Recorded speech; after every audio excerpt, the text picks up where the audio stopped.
Okay, so I'm gonna do this in my easiest way to explain to where you all went wrong in 1980s. How long is this gonna? Why is there even a possibility after all I did that they could even get anything wrong? Right, yeah, right, I don't know how any of them. Alright, so here's the thing. There is a place called ATF. It's Alien Terraform. They're the people in special area operations that keep the silly make-believe it's real.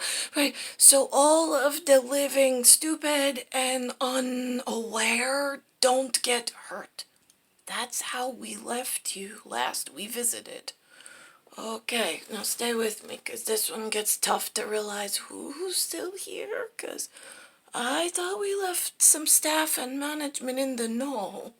Right, okay, so in 1978, we're delivering this color. Let's call it PINK. And then this color, we're gonna call teal. TEAL. Now, they also sometimes call it blue, and a level below will allow them to speak that. BLUE for the epsilon. Now, this one, the girl, is the Act, because she belongs, she comes from a grandfather of an A, which is a very special symbol in acrylic. Then she is a C, which is a child and a carrier of the next carbon life form called human, maybe, because I don't know if she wants to be called human. Then she belongs to the big H, that she was born in Cybin. Don't get ahead of us. She has an 8-hole uniform that opens and closes and brings more carbon into the world for the purpose of life-sustaining methods. Got it? Great. Now, we have the Act and the Cybin belong together in the irrational system of 1 + 1 life form that produce carbon, join body fluids, and oh my god, we get more beautiful carbons.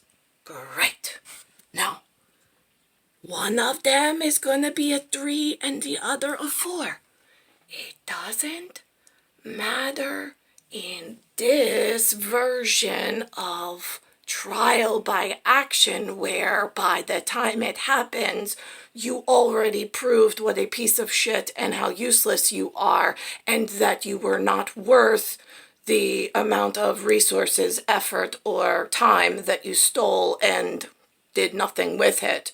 And you're fully removable and executable in massive herds of life forms, since ATF and terraforming comes first on the planet, and you stupid assholes did absolutely nothing in order to ensure that the ATF terraforming project was kept number 1. So, here we are on continuing the story. Here's the Zyben. That is the teal blue management one. He has 7 holes that open and close, because he doesn't actually deliver the baby, just the electron spark that helps with the rest of the 8-hole stuff. Right, now, 8-hole is put in a compromised position because of Zyben.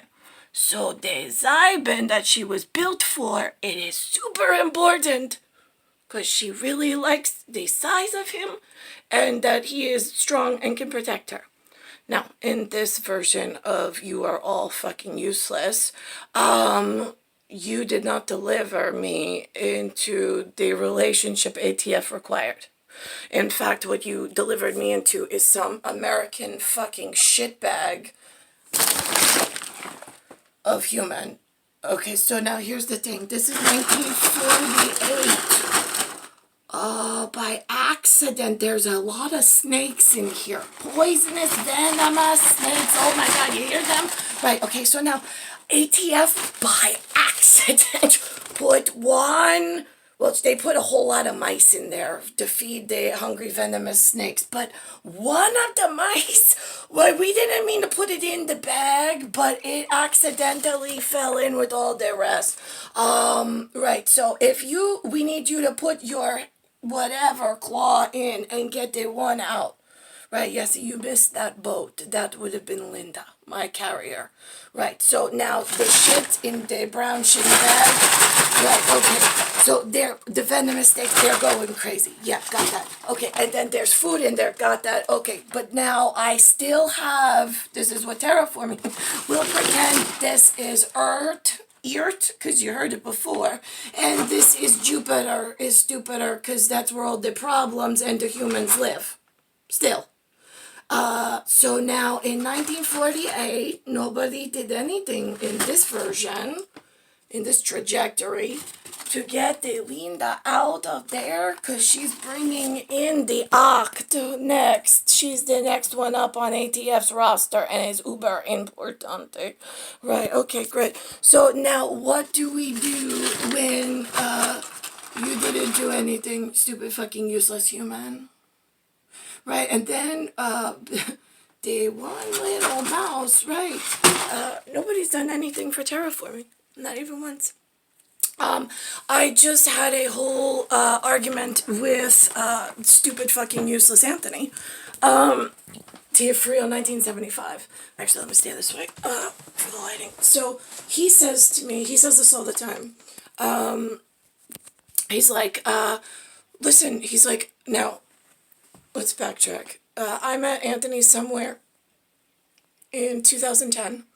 I was with Frank, the guy that also moved in from the One Percenter Club. He's like the 5'5" biker dude, but like worked at a deco and had like spiky hair. He was kind of like quirky, whatever, right? Like really like mad about his shortness and his manliness. Right, yeah, got that. Okay, so we never challenged Frank as well. I mean, I kind of found it amusing, and I really liked him in that sense of like, yeah, I never met anybody like you before. I'll just observe you and your tendencies to be like a perfect man, but in a 5.5 version of small in shortness. Maybe you'll get a larger unit next time, uniform, whatever. So now, that's Frank, right? He took me with Jeannie, Jeannie, Zoller, Zoeller, names that might be a problem on a roster somewhere. So especially since her husband, whatever, nobody gives a shit. So now those two, right, took me to a place called Blacksmith, Blacksmith, because Jeannie's friend, Green Machine, was in a band, and I was like, she's like, why don't you come on out? And I'm going with Frank or whatever, or Frank's going with Jeannie or whatever. I'm like, yeah, I was like, what? Now, Frank and I weren't dating. He had moved out, and I was fine with that. I didn't call. I didn't check up. I wasn't like, how you doing? I wasn't right in front. I was just like, yep, out, good, great, thank you. Now I can move on. So whatever, we go there, and Aunt's there, and so now there's like this little yellow light over Aunt's head at like a split second, and then it's gone. That was a problem, and I'm like, but then I was like, well, he's the only handsome one in the bar. Frank's like, go for it. He's like, if you don't go talk to him, like, he's like, whatever. So I did. And then I went off on my own. Right? I mean, jeans skirt, no makeup, white tank top and flip-flops. I was not exactly going like out to like lounge level of Manhattan. Not on your best fucking day are you getting me out that way. So now let's think about this. So that's Anthony. Then I met John DeCipio that night. I met James Record, and I met Nora along with Anthony that fateful night of like, fuck. Talk about throwing me into a pit of shit bags in a fucking shit bag between the McDonald's that they're related to, which are the greasy spoon kids that caused everybody fatness, laziness, and sickness with all their fucking bullshit money-making schemes in McDonald's. And then there are more kids, which like boating, yachting, all of the money that they got from the greasy spoon other relatives that then they made drug companies and hospitals and other shit that they don't want to fucking lose, mixed it in with some car manufacturing, some other shit bags, and now we got a real fucking problem on the back end in large herds. And now on my fucking front end of where the fuck I am in vehicular manslaughter. So now I am just a fawn in the Serengeti of shit in a big fucking brown bag that I was delivered to in 1978 by terraforming for a Zybin 7-hole. I'm his 8-hole, and I really don't give a shit about anything in this bag, meeting it, having to clean it up, having to explain to it how the fucking shit works, having to explain why your appearance in my very real New York as a shitty ass Tia Frio is a real big fucking problem because I got really rich versions of you somewhere hiding in. I'm not giving up anything for this kid. Right, yeah, got that. Okay, so now I got a big trial by action because every action that they force me into is massive amounts of white, hidden, rich shitbag kids that they're going to execute by the Serengeti that's waiting because they know the lions, the cheetahs, and the thieves. Because we've got lions, cheetahs, and thieves. Right, all on the same Serengeti. It's amazing. We can all gather in one area and know that I like a safari, and we all get along as long as your guys bring the big guns and we're sitting in the middle and somebody else is driving. We're good at pointing things out and teaching people things. Great, thank you for that you gave us full cover in the dangerous place of the world. Now, I got a different one where they don't carry guns, but they carry tongues, and it's like they signal like a radio. They're like radio control cars, right? But they're humans and they speak and they propagate the agenda of the kids that are hiding elsewhere with a lot of money. Right, okay, so I didn't want to have to go into all of this, but here we are, and Anthony's telling me, I was there with you, I paid for the mortgages, and for years I paid. Really? Okay, here's the thing, Aunt. Every moment you are in my earshot space, everything that comes out of your mouth, you are under oath of a higher authority. I am the landlord, Anthony. You were in my house squatting without payment for years. You got $432 a week that you took home. Your car payment was $432. By the time you paid your car payment, your insurance, your cell phone, and your drug habit for partying on the weekend when my kids were away, there was zero left, and sometimes you went into a hole and needed to borrow money. So now at what point were you paying a mortgage? I'm just curious. And for whom? Because I know I have I have an auditor and they have all of my bank statements. I also file tax returns with all of my bills.